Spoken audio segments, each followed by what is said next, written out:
दोस्तों, आपने कभी सोचा है कि हमारी समाज में आज भी बेटी का जन्म अच्छा नहीं माना जाता, बल्कि हमारे समाज में हमेशा से ही पुरुष प्रधान होता है। तो आज हम जानते हैं हमारे घर में बेटी का जन्म का असली कारण क्या होता है, किन किन लोगों के घर पर बेटी का जन्म होता है, क्या बेटी का जन्म शुभ माना जाता है। चलो जानते हैं इस वीडियो के माध्यम से। तो चलिए शुरू करते हैं। हमारी ग्रंथों के अनुसार आज भी नारी का पुरुष से ज्यादा सम्मान माना गया है। तभी तो हम सब पिता से पहले माँ का नाम लेते हैं या माता पिता दोनों बोलते हैं। दोस्तों, आज हम आपको बताएंगे आपके घर में बेटी होने का शुभ क्यों क्यों होता है, क्या कारण होता है।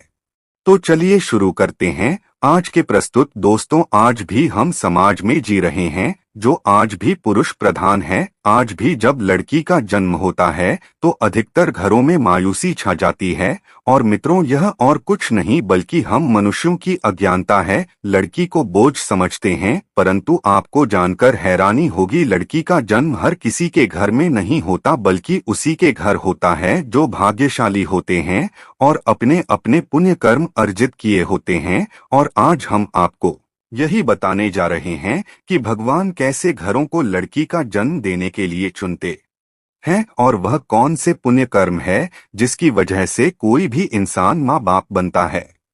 दोस्तों, भगवान श्री कृष्ण से अर्जुन पूछते हैं कि माधव, किन कर्मों के कारण किसी के घर पुत्री धन की प्राप्ति होती है, अर्थात कैसे घरों में बेटियों का जन्म होता है। तब श्री कृष्ण अर्जुन से कहते हैं, एक बार अगर किसी के घर बैठे ही भाग्य अच्छे होते हैं तो बिटिया सौभाग्य से, और जो भी स्त्री या पुरुष अपने पूर्व जन्म में पुण्य कार्य अर्जित किए होते हैं उन्हीं एक बेटी के माता पिता होने का सौभाग्य प्राप्त होता है। बेटियों के जन्म के लिए उन्हीं घरों को चुना जाता है जो बेटियों का भार सहन कर सके, क्योंकि जिन घरों में स्त्री अर्थात बेटियां ही ऐसी होती है जिसका भार हर कोई सहन नहीं कर सकता, वह बेटियां ही होती है जो इस रिश्ते को निरंतर चलती है मां होने के लिए अपना सर्वस्व निछावर कर देती है। पृथ्वी पर जिस दिन इस सृष्टि में बेटियों का जन्म लेना रुक जाएगा, उस दिन धीरे धीरे इस सृष्टि का अंत हो जाएगा। मित्रों, भगवान श्री कृष्ण के किन बातों पर गौर किया जाए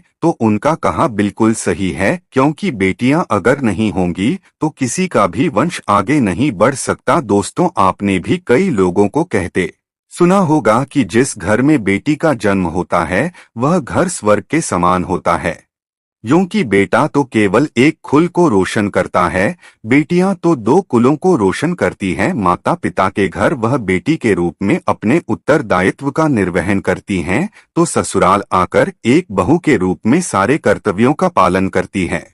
दोस्तों, आजकल आप सुनते ही हो बेटियां बहु परिवार में किसी के मर जाने पर उसका पिंडदान नहीं कर सकते, लेकिन यह बिल्कुल भी सही नहीं है, क्योंकि रामायण में बताया गया है कि प्रभु श्री राम के पिता राजा दशरथ की मृत्यु हो गई तो माता सीता अर्थात राजा दशरथ की बहू ने ही उनका पिंडदान किया था, जिससे उन्हें जन्म मरण के चक्र से मुक्ति मिल गई थी। इतना ही नहीं, हिंदू धर्म शास्त्रों में बताया गया है कि बेटियां भी अपने पिता के नाम का पिंडदान कर सकती हैं। वहीं अगर ससुराल पक्ष में कोई पुरुष नहीं है तो इस स्थिति में बहू भी पिंडदान कर सकती है। इसलिए मित्रों, वह लोग बहुत किस्मत वाले होते हैं जिनकी घर में बेटी जन्म लेती है, वही वह घर वाले किस्मत के होते हैं जिनके घर एक से ज्यादा बेटियां होती हैं। शायद यही कारण है कि बेटियों को लक्ष्मी कहा गया है। दोस्तों, बहुत से लोगों की सोच यही होती है, बेटी है तो बिना समय गवाएं और इस पर पढ़ाई में बिना पैसे लगाएं जल्द से जल्द शादी कर दो, लेकिन यह सोच एक बेटी के भविष्य को बर्बाद कर देती है। जरा सोचिए, एक बच्ची के मन में कितने सपने होते हैं, उसे कुछ करना है लेकिन यह सपने सिर्फ सपने ही रह जाते हैं।